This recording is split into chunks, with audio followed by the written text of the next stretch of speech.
So what I have right here is a 1998 SeaDoo GSX Limited, the 951cc twin. And like all SeaDoos, it has the defective relays that are encased in a potting mix for the trim motor. And I found a solution to it. So these two wires, this green and blue, and also a black one, comes from the thumb switch. And the black is actually a return from the motor module that's negative, and when you push the buttons on the switch, it grounds out either the blue or green wire to give you up or down. So those two are negative. Now, I got these relays at AutoZone. They're the type that have normally closed and normally open, both, each of them. And so 87A is normally closed,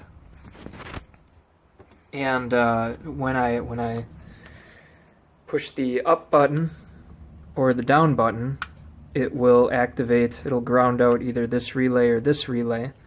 On the other side is the power going in, the positive, and it'll activate this relay to switch 87A over to 87, and that'll give me up, or it'll switch 87A over to 87 here, and that'll give me down. So it switches the leads from positive to negative on the motor.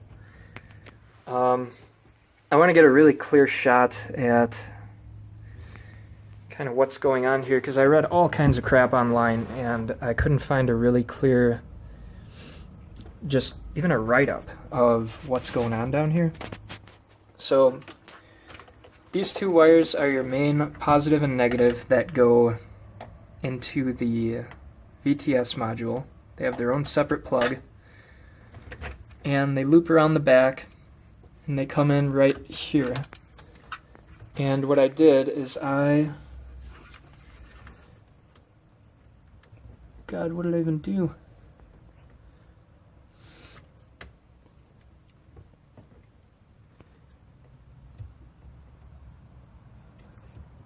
What's going on here?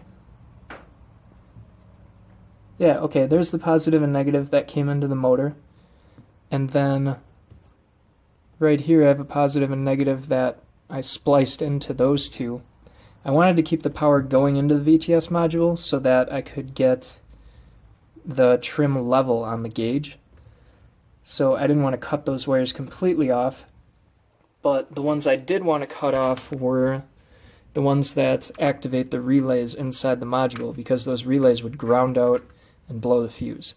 So I completely removed those from where they went into the VTS module.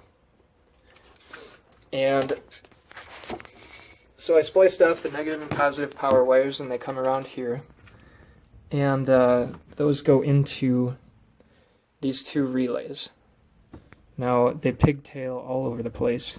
So I have negative up in front here, and it loops over to the negative in front here. And then I have the positive, which loops from the right side to the directly in the center, and then it loops over to this one on the right side and directly in the center. And that center pole is the normally closed.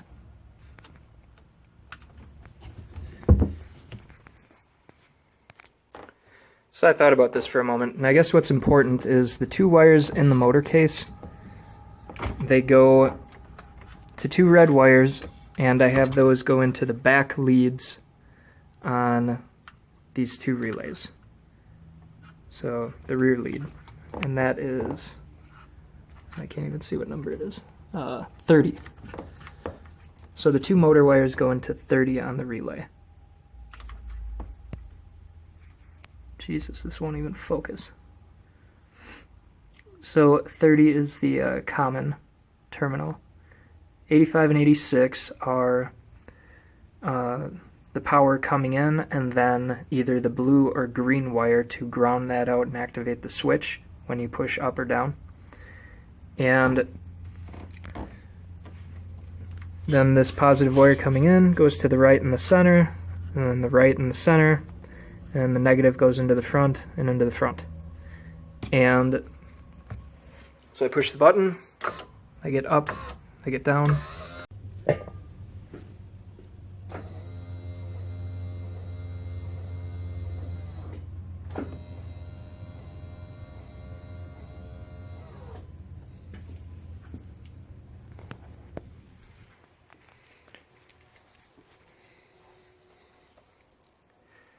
Just have a little buttoning up to do, and that's a wrap. Take that, SeaDoo. So I decided to take another little short video, just to kind of wrap things up. This is all done. I finalized everything the way I wanted it for these trim relays, with the exception of this little red and black wire that are looped up here. It was just some extra wire that came off of the negative and positive wire that run into the VTS module. I spliced into those and ran them around to my relays. So I had a little extra wire left, and I thought, oh, instead of clipping it, I'll just loop it up there and tuck it away. So besides that, I mounted the relays to this stainless steel bracket that this box with the starter solenoid and the ignition coil in it mounts to. There's this piece right here, runs down to about here, and just behind that on the bottom I welded 2 studs onto it and put those 2 relays on the back side of it and threaded a nut on to hold them in place. I figure right there they're kind of midway between the top and bottom and side to side where they're not going to get water splashed on them, and they're out of the way, so I can take the battery out, or I could take the air box out, or service anything without them being in the way. And that was kind of my biggest concern, is just them not being in the way and not being on a wall where if it tips on its side and there's water down here, they'll get water on them. They're just floating. So that was just a little tidbit I wanted to add and just show kind of what the final result was here. With wire and the 2 relays and kind of everything I did, like I used some spade terminals, and what else did I use? I don't know, I probably spent 20 bucks. It was pretty cheap. And there is something called Trim Fix that it's like a kit you can buy online, but I haven't bought one, and I'm pretty sure it's between $100 and $200. And stuff like that, I never know if it's going to work for this or if it's kind of a generic thing that might work for different models. So I thought I'd just figure it out on my own rather than buying something and maybe having to return it and you know, definitely overpaying for it. So it works. I don't know if I should have set it up where I can't use the trim with the key not in, but the trim works no matter what now. So no matter what, if somebody bumps the button, it might move the trim. So I hope that doesn't short something out. And then something else I wanted to add that I just thought of is in the front. I did mention in the earlier video that disconnecting the blue and green wires will keep the trim fuse from blowing out, because those relays that are in the potting mix in the VTS unit are shorted out. That's why they don't work. So if you use the trim button and those wires are connected, it will blow your fuse. So the fuse is right down here. This is a cover for a fuse box. And on the side of it, if I can view this right, one of them says VTS, and it's a 7.5 amp fuse. And I replaced it with a 10 because I didn't have any 7.5 amp fuses, and that should be okay, but that's the fuse that would blow out.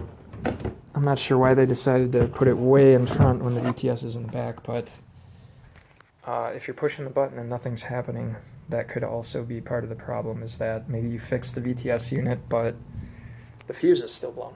So that would be something to check on too. So I guess that about wraps it up for this. The next thing to do is sell it. And I had a summer of fun with it, and it'd kind of be sad to sell it because it's like the biggest, baddest motor they made before they went to fuel injection, and then their fuel injection sucked for I don't know how many years, and then when they finally got their fuel injection right, it's those SeaDoos cost $5,000, $6,000, $7,000, and this one is much cheaper.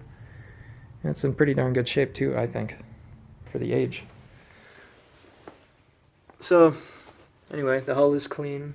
Everything is in relatively good shape. I have this trailer with a spare tire on it too, and it's a nice little package deal, I think, especially if you live on a lake, unlike myself. So,